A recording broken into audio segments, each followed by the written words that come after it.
Hello दोस्तों, मैं हूं दुर्गेश पाल और आज की इस वीडियो में मैं आपके लिए लेके आया हूं। यदि आप सैलरीड एम्प्लॉय हैं या अदर देन सैलरीड एम्प्लॉय हैं या बिजनेसमैन हैं या आप शेयर मार्केट में ट्रेडिंग करते हैं, मोस्टली आप इंट्राडे और एफएनओ फ्यूचर एंड ऑप्शन में ट्रेड करते हैं। इस केस में आप फ्यूचर एंड ऑप्शन में एवं इंट्राडे में आप टर्नओवर कैसे कैलकुलेट करेंगे, इन केस आप प्रॉफिट हो या लॉस हो तो लॉस को कैसे कैरी फॉरवर्ड आप कर सकते हो, कौन सा आईटीआर आपको लगेगा और आईटीआर आप ऑनलाइन कैसे फाइल कर सकते हैं इन केस ऑफ इंट्राडे और फ्यूचर एंड ऑप्शन, राइट। तो चलिए दोस्तों शुरू करते हैं। तो सबसे पहले दोस्तों आपको क्या करना होगा, आपको सबसे पहले कुछ कैलकुलेशंस करने होंगे। कैलकुलेशन लाइक आपका इंट्राडे का कैलकुलेशन और एफएनओ का टर्नओवर कैलकुलेट करना होगा। तो टर्नओवर हम कैसे कैलकुलेट कर सकते हैं, चलिए एक एक्सेल सीट के जरिए मैं आपको बताता हूं कि आप टर्नओवर कैसे कैलकुलेट कर सकते हैं। तो चलिए शुरू करते हैं। और दोस्तों अभी तक आपने मेरा यूट्यूब चैनल को सब्सक्राइब नहीं किया है तो प्लीज़ इसको सब्सक्राइब कीजिए। यहाँ पर आपको लेटेस्ट इन्फॉर्मेशन साथ साथ में जीएसटी, इनकम टैक्स और इंपोर्ट और एक्सपोर्ट से रिलेटेड सारी इंफॉर्मेशन रेगुलर बेसिस पे आपको मिलती जाती है। ठीक है, चलिए शुरू करते हैं। तो दोस्तों मैंने एक एक्सेल सीट आपके सामने ये खोल रखी है। एक्सेल सीट है आपकी ज़ीरोधा ब्रोकर है, ज़ीरोधा से डाउनलोड की हुई एक्सेल सीट है। और या तो आप चाहे तो ज़ीरोधा से भी ये मांग सकते हैं। ट्रेड वाइज एग्जिस्टिंग जो आपकी ट्रेडिंग वाइज होती है, जिसको पीएलवी आप लोग बोलते हैं वो, या पोजीशन स्टेटमेंट भी आप मान सकते हैं। इसमें सारी डिटेल्स वो लोग देते हैं, राइट। तो सबसे पहले बात कर लेते हैं हम इंट्राडे की।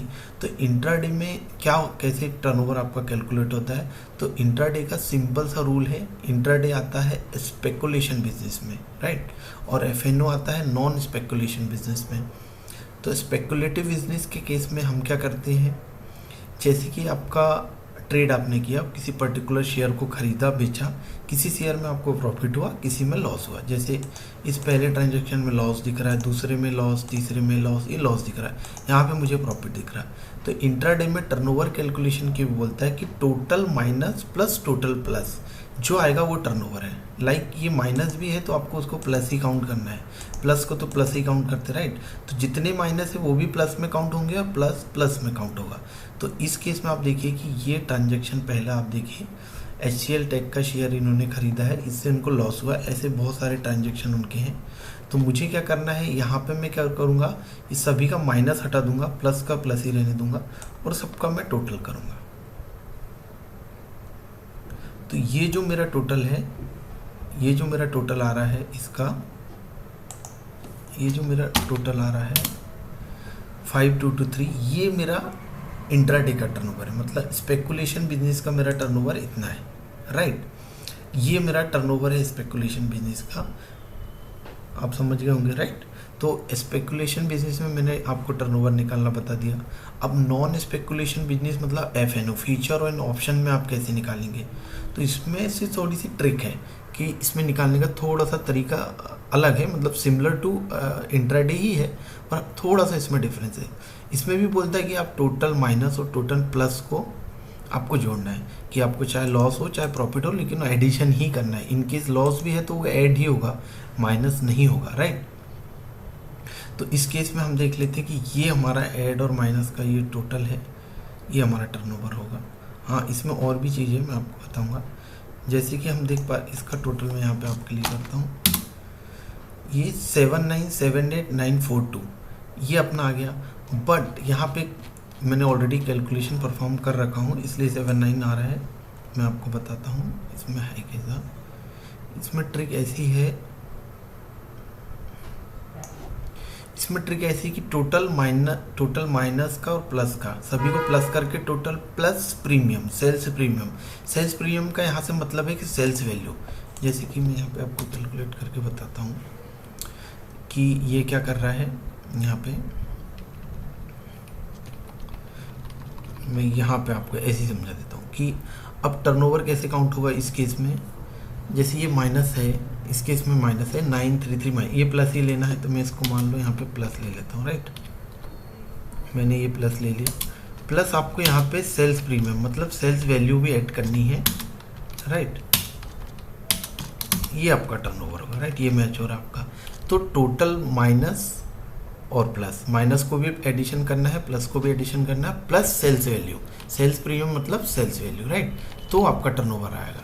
तो टर्नओवर का मतलब हो गया कि total negative plus total positive plus sales premium, right.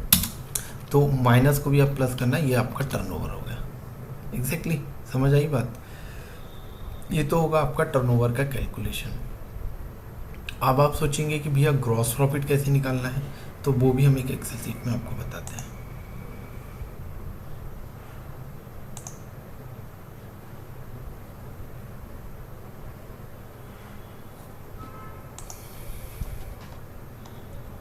तो इंट्राडे में जो कैलकुलेशन हमने किया है यहाँ पे, इंट्राडे का हमारा टर्नओवर हो गया 5223 एग्जैक्टली, और हमारा ग्रॉस प्रॉफिट इंट्राडे से हुआ है लॉस। तो जो नेट ऑफ होता है इंट्राडे का, वो आपका ग्रॉस प्रॉफिट होता है। नेट ऑफ मतलब, तो इस केस में आपका जो ग्रॉस प्रॉफिट होगा वो नेट ऑफ होगा। टर्नओवर अलग से कैलकुलेट होता है और ग्रॉस प्रॉफिट अलग कैलकुलेट होता है। तो यहाँ पे मेरा ग्रॉस प्रॉफिट आएगा इसका नेट ऑफ। तो मैं यहाँ पे टोटल करता हूँ, तो 2911 मेरा ग्रॉस लॉस है जो मुझे कैरी फॉरवर्ड करना है, राइट। ये हो गया। इसी सिमिलर टू एफएनओ का भी है, इसमें भी मेरा ग्रॉस प्रॉफिट और ग्रॉस लॉस मेरा यहाँ से निकल जाएगा 43661,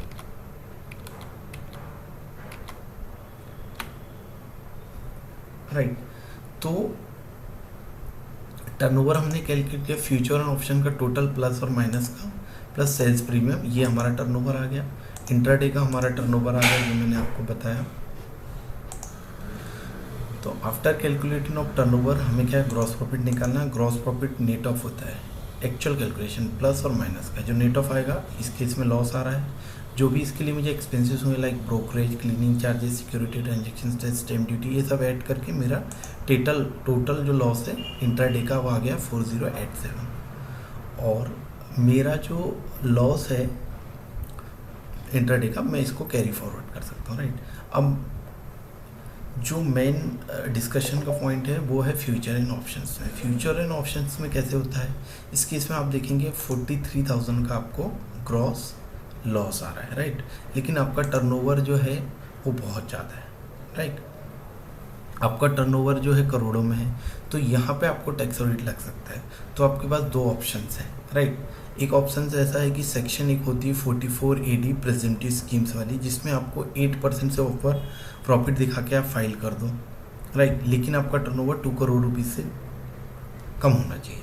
इनकेस आपका टर्नओवर 2 करोड़ रुपीज़ से मतलब 1.5 करोड़ से ऊपर है और 2 करोड़ से कम है, तो आप 44AD लगता है। लेकिन आपका 2 करोड़ के ऊपर आता है तो 44AD नहीं लगता है। 44AB में आपको ऑडिट कराना होता है। दूसरा केस 44AD में यदि आपका प्रॉफिट टर्नओवर के 8% से कम है तो आपको ऑडिट कराना पड़ता है। ये आपका है। तो आपके पास दो ऑप्शन है, क्योंकि आपका टर्नओवर एफएनओ में ज़्यादा ही होता है। इनकेस आपका लॉस बहुत कम है तो आप एफएनओ को इग्नोर कर सकते हैं, दिखाइए ही मत रिटर्न्स में। दूसरा ऑप्शन ऐसा है कि यदि एफएनओ में आपका प्रॉफिट है, अच्छा खासा प्रॉफिट है, और जो कि 8% से ज़्यादा है तो 44AD ले लीजिए, और 8% से कम है तो आपको ऑडिट कराना होगा, राइट। इनकेस आपका लॉस बहुत कम है जो आप इग्नोर कर सकते हो, कैरी फॉरवर्ड नहीं करना चाहते, तो उस केस में आप ऑडिट को इग्नोर कर सकते हैं, राइट।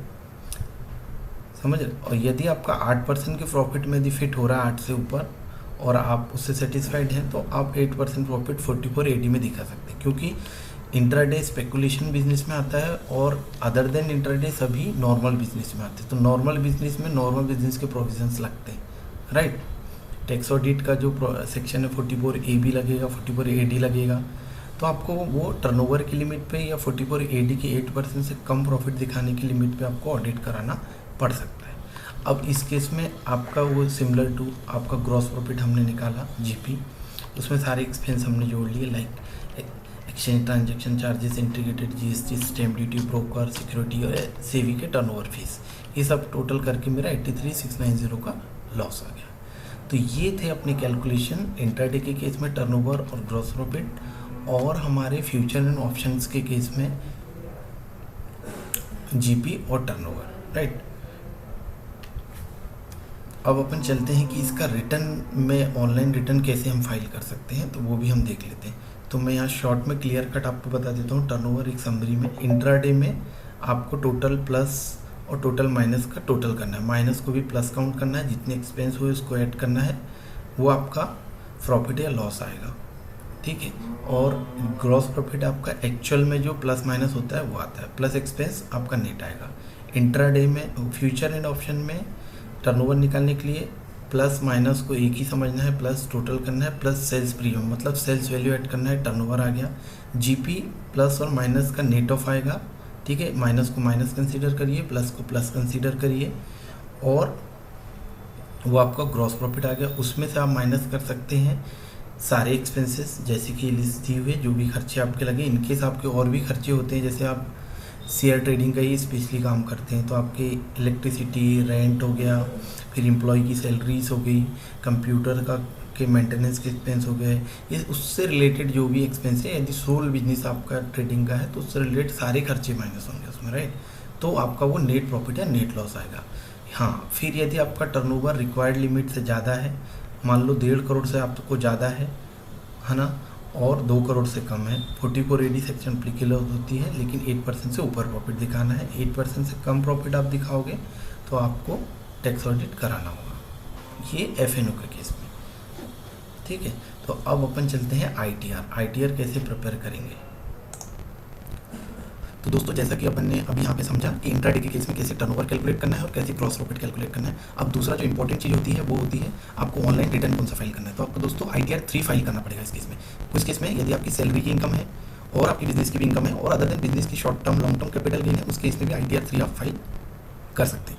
लेकिन यदि आप सैलरीड एम्प्लॉय हैं और आप इंट्राडे और फ्यूचर एंड ऑप्शन में भी काम करते हैं, तो आपके लिए ITR 3 फाइल करना पड़ेगा। लेकिन अपन इसमें कंप्लीट बैलेंस शीट और प्रॉफिट एंड लॉस अकाउंट नहीं डालने वाले। एक ऑप्शन होता है 9 केस बार का, जिसमें बुक्स ऑफ अकाउंट मेंटेन नहीं करना पड़ता, तो आपको आपकी बैंकिंग और कैश की डिटेल, डेटर क्रेडिटर की डिटेल देनी होती है। तो चलिए शुरू करते हैं। सबसे पहले आपको GST की साइट पर जाना है, जो न्यू साइट लॉन्च हुई है, www.incometax.gov.in पे जाना है। यहाँ पे लॉगिन पे क्लिक करना है, आपके अपने क्रेडेंशियल को डाल के आपको सबसे पहले लॉगिन करना है। तो चलिए लॉगिन करते हैं।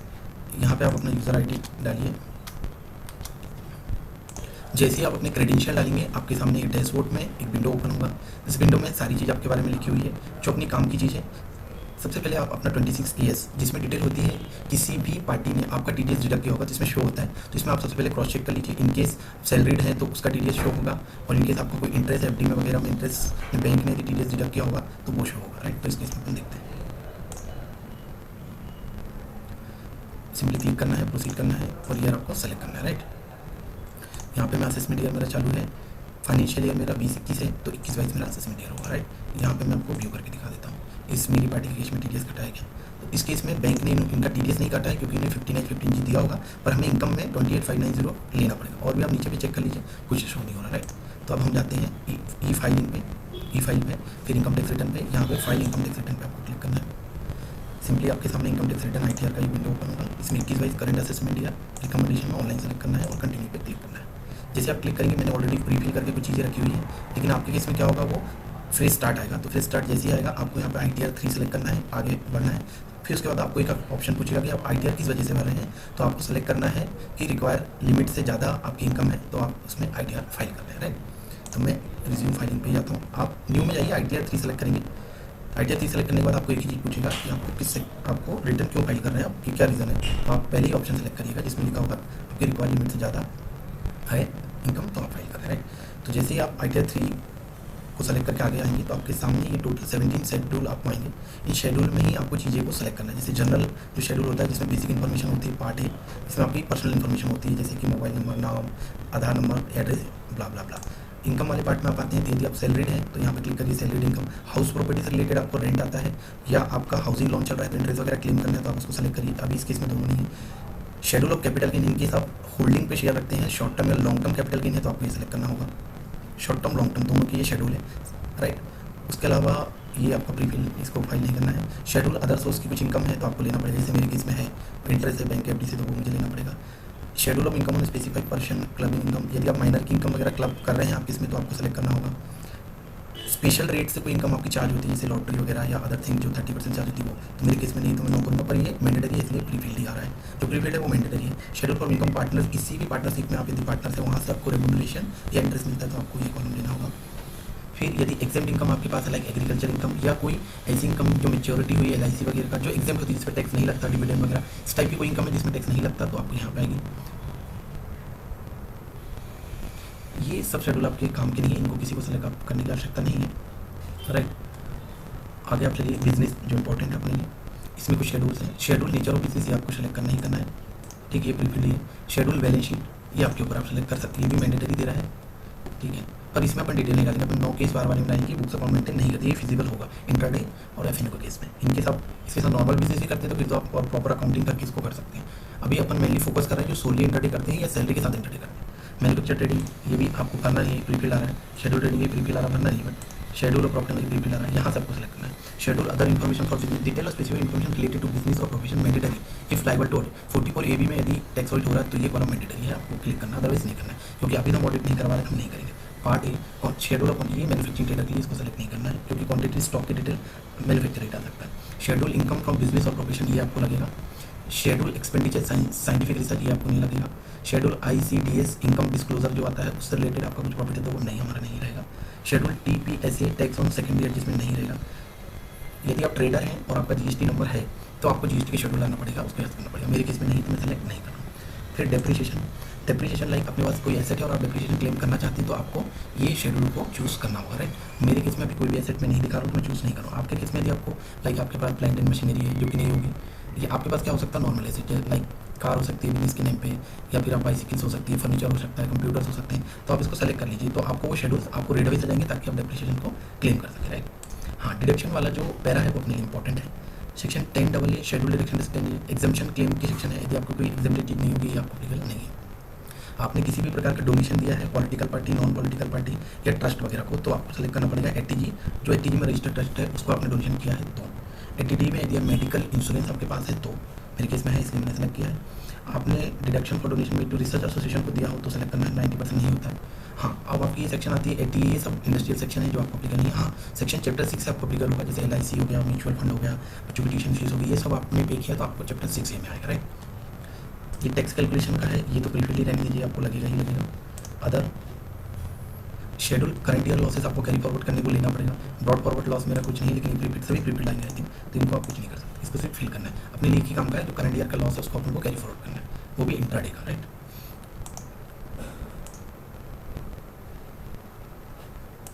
आपको कंटिन्यू करना है। हाँ, आपको adopting a new tax under section 115BC। हाँ, न्यू टैक्स जो आया है, जो सिलेबरेट आया सेक्शन 115BAC में, यदि आपको उसके तहत जाना है तो यस करना होगा, उसको नहीं चूज़ करना तो नो। मेरा ही सजेशन आप नो करिए, क्योंकि बेनिफिशियल है, क्योंकि यस करेंगे तो आपके टैक्स रेट के स्लैब बढ़ जाएंगे। जैसे कि 0 से 2.5 लाख तक 0% लगता है, 2.5 लाख से 5 लाख तक 5% लगता है, और 5 लाख से 7.5 लाख तक 10% लगता है, 7.5 से 10 लाख 15%, 10 लाख से 12,50,000 20%, और 12,50,000 से 15 लाख 25%, और 15 लाख के अबाव 30%, जो कि फिजिबल नहीं है। इसलिए अपन पुराना जो स्लैब रेट है, लाइक 0 से 2.5 लाख 0, 2.5 से 5 5%, 5 से 10 20, और 10 के ऊपर 15, ये हम सेलेक्ट कर रहे हैं, राइट। सैलरी से रिलेटेड कोई एग्जाम्पशन नहीं हम कंटिन्यू करेंगे। यदि आपका सैलरी है तो वो सब चीज़ें आपको जो एग्जाम्पशन है यस नो करके आपको डालने होंगे। डोनेशन फील्ड, रूरल डेवलपमेंट की कुछ भी नहीं है। हाँ, ATC है, आप यस करिए, यस करने के बाद शेड्यूल ओपन हो जाएगा, उसमें आपको अमाउंट फिल करना है। ATD में यस कर रहा हूँ, राइट। ATE यदि आपने हायर एजुकेशन के लिए लोन वगैरह लिया है बच्चों का, तो उसका इंटरेस्ट जो है वो यहाँ पे आएगा, ये भी मेरा नो रहेगा, मतलब मैं सेलेक्ट नहीं करता, कंटिन्यू करता हूँ, राइट।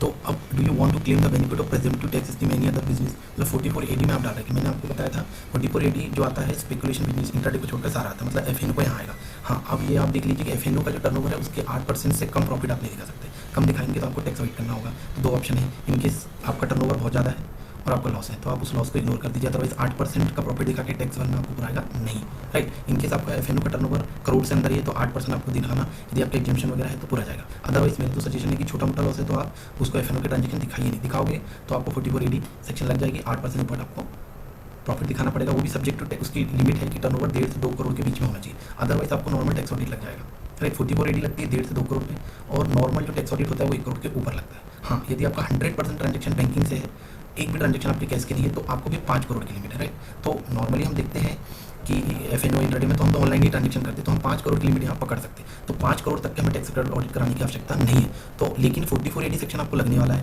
1.5 से 2 करोड़ वाला, राइट। तो आप नहीं बच सकते। इससे बेहतर है कि छोटा लॉस है इग्नोर कर दीजिए। यदि लॉस बहुत बड़ा है, लाइक 10 लाख, 15 लाख, 2 लाख, 3 लाख, 4 लाख का है, तो आप चुपचाप टैक्स ऑडिट करा लीजिए, कमी फीस में हो जाएगा आपका। तो आपका एटलीस्ट लॉस तो कैरी फॉरवर्ड हो जाएगा। जैसे 10-20 हज़ार रुपये का लॉस है तो इग्नोर करना पूरा था, राइट। तो do you want to claim the benefit of present taxation scheme? मेरा टर्नओवर अभी कम है तो मैं इसको यस करूंगा। Do you want to claim the benefit of present taxation professional income? No no no, continue. ठीक है, ये वेबसाइट थोड़ी स्लो है तो उसमें थोड़ा टाइम लगता है। अब देखिए हमने जो शेड्यूल सेलेक्ट किया उस हिसाब से हमारे पास सारी इन्फॉर्मेशन यहाँ पे दिख रही है, राइट। तो पार्ट ए जनरल इन्फॉर्मेशन में आपको मोटा मोटी बताता हूँ। इसमें आपकी पर्सनल इन्फॉर्मेशन होती है, जैसे कि आपका नाम, आपकी date of birth, mobile number, Gmail ID और आपका एड्रेस। साथ में सेक्शन 139 सब सेक्शन 1 आप सेलेक्ट करिए, इसमें आप रिटर्न मार रहे हैं ड्यू डेट के अंदर। तीसरा 115 BAC में नो करिए, बस ये पार्टी में इतनी है। Part be nature of business में आपको सेलेक्ट करना पड़ेगा, राइट। आपको सेलेक्ट करना पड़ेगा कि आप किस टाइप का बिजनेस करते हैं, राइट। तो आप इंटरडे में हैं तो अदर सर्विस सेलेक्ट करिए। यहाँ पे आप क्या कर सकते हैं, अपना नाम लिख सकते हैं या किसी भी प्रकार का आपने ट्रेड नेम रखा तो वो रख सकते हैं। डिस्क्रिप्शन में आप दे दीजिए, क्योंकि स्पेसिफिक इसके लिए कोड नहीं है कि हम शेयर ट्रेडिंग करते हैं, राइट। शेयर ट्रेडिंग करते हैं इंट्राडे एंड FNO हम करते हैं, फ्यूचर में ऑप्शन करते हैं और सेव कर दीजिए, राइट। ये आपका आ गया, कन्फर्म आप कर दीजिए। उसके बाद आप पार्ट बी में आते हैं जो BS की इन्फॉर्मेशन है, जिसको हम बैलेंस शीट बोलते हैं, लाइक। अब आपका 2 ऑप्शन है, यदि आप प्रॉपर अकाउंटिंग करते तो आप बैलेंस शीट बना लीजिए, अदरवाइज आप नहीं करते तो उसके लिए भी आपके पास ऑप्शन है। जैसे इस केस में यहाँ पे डाला हुआ है बैलेंस शीट, प्रोप्राइटर फंड डाला हुआ है और एप्लीकेशन फंड में इतना करंट एसेट लोन एडवांस डाला है। लेकिन इनकेस आप बुक्स ऑफ अकाउंट मेंटेन नहीं करते तो इस ऑप्शन में आपको लिखना है। जैसे टोटल डेटर 0, डेटर आपके कुछ होंगे तो लिखिए, क्रेडिटर होंगे तो लिखिए। डेटर मतलब जिनसे को पैसे, जो आपको पैसे देगा, क्रेडिटर मतलब जो आपसे पैसे लेगा। स्टॉक एंड ट्रेड में यदि आप इंट्राडे के साथ साथ होल्डिंग भी करते हैं तो स्टॉक एंड ट्रेड में आप कंसीडर कर सकते हैं शेयर को, और आपको कैश बैलेंस यहाँ लिखना है। अदरवाइज आप यदि बुक्स ऑफ अकाउंट मेंटेन करते हैं तो बैलेंस शीट के प्रोप्राइटर फंड में कैपिटल डाल दीजिए। अकाउंटिंग करके जो डिटेल्स आती है वो आपको यहाँ डालना होगा, राइट। मेरे केस में बुक्स ऑफ मेंटेन है तो मैंने फिगर वहाँ पे लिख दिया है। आपको मैं बैलेंस शीट भी दिखा देता हूँ कि मैंने फिगर कहाँ से लिखा हूँ। वो फिगर दोस्तों यहाँ से आए हैं, राइट। ये फिगर है वो कि मेरी टोटल यहाँ पे प्रोप्राइटर कैपिटल इतनी है और साथ में मेरा अदर चीज़ इतनी है, राइट। तो ये मैंने वहाँ पे डाल दिया।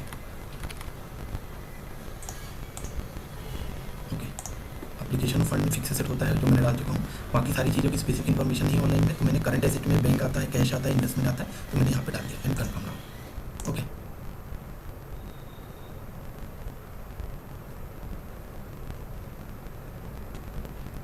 मैन्युफैक्चरिंग वाला आपका कोई काम का नहीं, ट्रेडिंग आपका कोई काम का नहीं है, ये PL आपका काम का है। तो आप यहाँ पे आ जाइए। आप PL में जैसे ही जाएंगे तो आपको डालेंगे credit to profit and loss, कुछ नहीं करना। Debit to profit and loss, कुछ नहीं करना। प्रोविजन फॉर टैक्स नहीं करना। आपको ना प्रेजेंटिव स्कीम्स में, राइट। प्रेजेंटिव स्कीम मतलब FNO का टर्नओवर आपको यहाँ लिखना है और FNO का प्रॉफिट। अब FNO जो होता है पूरा का पूरा बैंक से होता है, तो हम इसको बैंकिंग से ही नहीं, ये अपना बिजनेस का है, बिजनेस, राइट। ये आ गया अपना। तो मैंने FNO का टर्नओवर यहाँ पे डाल दिया।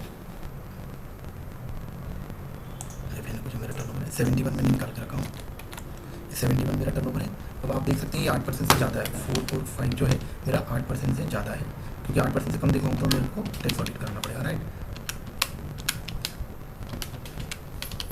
ये मेरा 8 नहीं है 6.2 है, क्योंकि मैंने ये कंसीडर किया कि मैं सारे ट्रांजेक्शन बैंक से करूँ, मतलब बैंक से। और बैंक के केस में आप मिनिमम 6 दिखा सकते हैं, अदर देन बैंक के केस में 8%, राइट। तो ये 6% वाला क्लॉज में मेरा बैठ गया, तो मुझे टैक्स ऑडिट कराने की जरूरत नहीं। तो सिंपली मैंने फ्यूचर ऑप्शन का टर्नओवर डाला, उसके 6% से ऊपर मेरा प्रॉफिट मैंने रखा है, राइट, और मैंने सेव कर दिया। ये मेरा हो गया फ्यूचर एंड ऑप्शन का काम हो गया। मेरा फ्यूचर ऑप्शन में डाल दिया, राइट। अब नीचे पे एक आता है नो केसेस, इसको एडिट करते हैं। इसमें क्या डिटेल अपन देखते हैं, क्योंकि मुझे स्पेकुलेटिव देखना ना। ये है मेरी स्पेकुलेशन एक्टिविटी। यहाँ पे स्पेकुलेशन का जो टर्नओवर है मेरा कैलकुलेशन के हिसाब से ये है। वो अलग क्लाइंट है, एक अलग क्लाइंट है, मैं इसकी बता रहा हूँ। सेम थी ये मेरा इंटरडे का टर्नओवर मेरा इतना आ गया। साथ में मेरा ग्रॉस प्रॉफिट मतलब नेट ऑफ प्लस और माइनस का नेट ही आ गया। खर्चे करके इतना मेरा इंटरडे का प्रॉफिट हुआ। फ्यूचर और ऑप्शन से मेरा लॉस है 215,362 रुपये का, राइट। तो मैं लॉस को कैरी फॉरवर्ड करूँगा, इस प्रॉफिट पे टैक्स भरूँगा। तो मैंने यहाँ डिटेल डाल दी कि स्पेकुलेशन एक्टिविटी मतलब इंटरडे का जो टर्नओवर है वो डाला, ग्रॉस प्रॉफिट जैसा बताया उसका हिसाब से वो डाला, और खर्चे का टोटल यहाँ डाला। तो इतना मेरा नेट प्रॉफिट है, राइट। ये मैंने सेव कर दिया। अब मैं आ जाता हूँ। अब मेरे को सिर्फ चैप्टर 6 से एक ही चीज़ें आपको बतानी है। अब आप शेड्यूल भी देख सकते हैं, प्रॉफिट एंड लॉस का जो ब्रीफिल आएगा आपका, देख लीजिए। स्पेकुलेशन बिजनेस का प्रॉफिट अपना आ गया, ठीक है। और नॉन स्पेकुलेशन बिजनेस मतलब अपना जो था FNO का प्रॉफिट आ गया, दोनों को मिला के मेरा 57 प्रॉफिट आ गया, जो कि मेरे हिसाब से सही है, राइट। मैं इसको कन्फर्म कर दूँगा, ये प्रीफिल आएगा,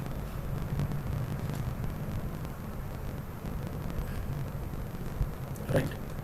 अब अदर सोर्स में एक इनकम मेरी दिख रही थी 28,000 की, वो इनकम मुझे शो करना पड़ेगा, इंटरेस्ट है जो बैंक का, राइट, जो मुझे FD में मिला हुआ है। आप भी 26 ईयर्स जरूर डाउनलोड करके रख लीजिएगा, सो दैट कि कोई भी इनकम छूटे ना, अदरवाइज आपको नोटिस आ जाएगा मिसमैच का, राइट।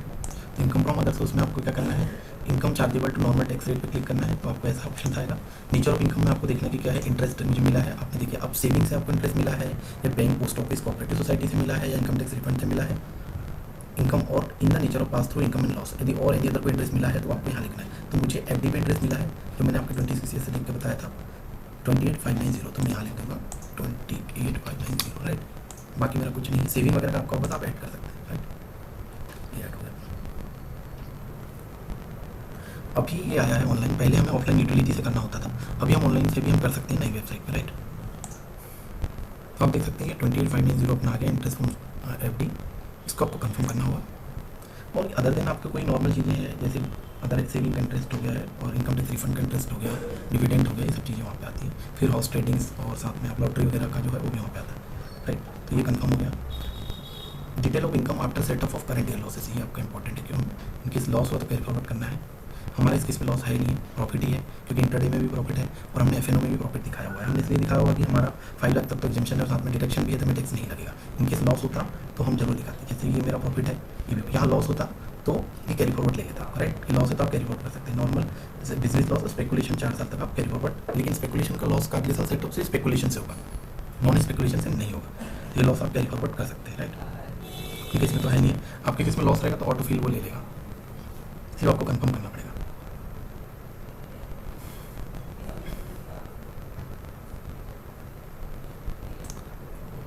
ब्रॉड फॉरवर्ड, पिछला कोई ब्रॉड फॉरवर्ड है कि नहीं है, अपना कुछ नहीं है। लास्ट ईयर का कोई ब्रॉड फॉरवर्ड होगा तो आपको दिखेगा, इस केस में नहीं है, राइट।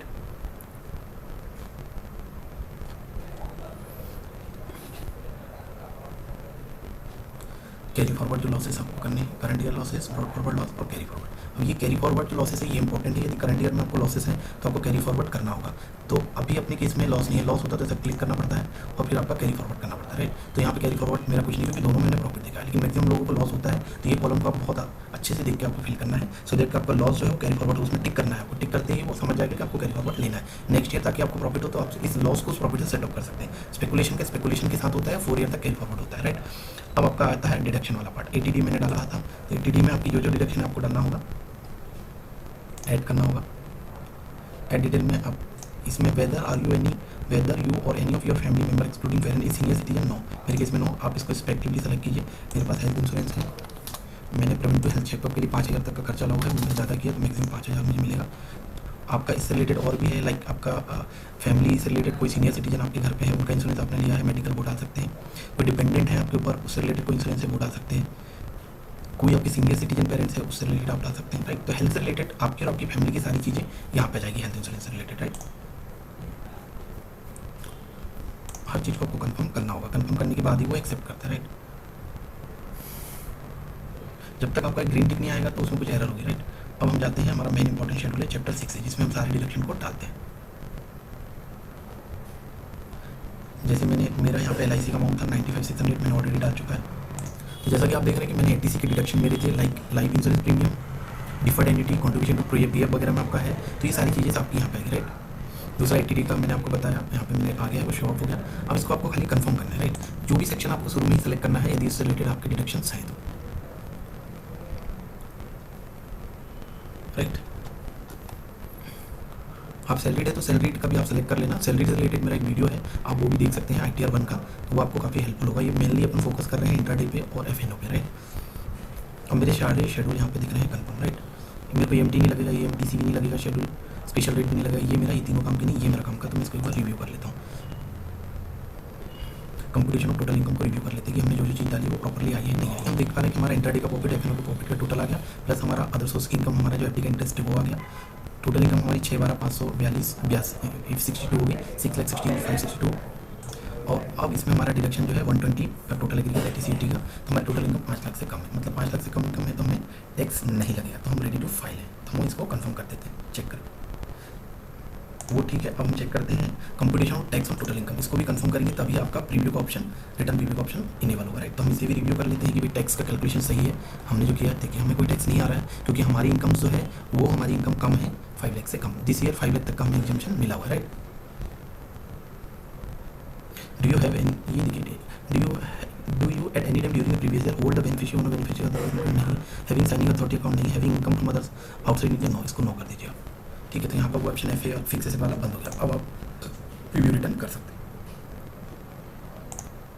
अब आप देख सकते हैं हमारा रिटर्न प्रीव्यू के लिए तैयार है, राइट। तो सारी इन्फॉर्मेशन हमने डाल चुके हैं, हमारा रिटर्न आ गया। तो शुरू में जो पार्ट ए होता है मैंने बताया था, बेसिक इन्फॉर्मेशन होती है आपके बारे में। दूसरा आपको ये सेलेक्ट करना इंपॉर्टेंट है, शायद यहाँ पे आप गलती कर सकते हैं। सेक्शन 139 सब सेक्शन ऑन और रिव्यू डेटा फाइल कर रहे हैं और सबसे इंपॉर्टेंट है इसको नो करना है, राइट। अब हम चलते हैं, हमने सारी चीज़ें मोटा मोटी रिव्यू कर लेते हैं, हमने सारी चीज़ सही से फिल की है। अब हमारा रिटर्न प्रीव्यू खत्म हो चुका है, हम रेडी टू सबमिट है। आपको यहाँ पे क्लिक, पहले आपका प्लेस लिखना है, आप कहाँ से हैं,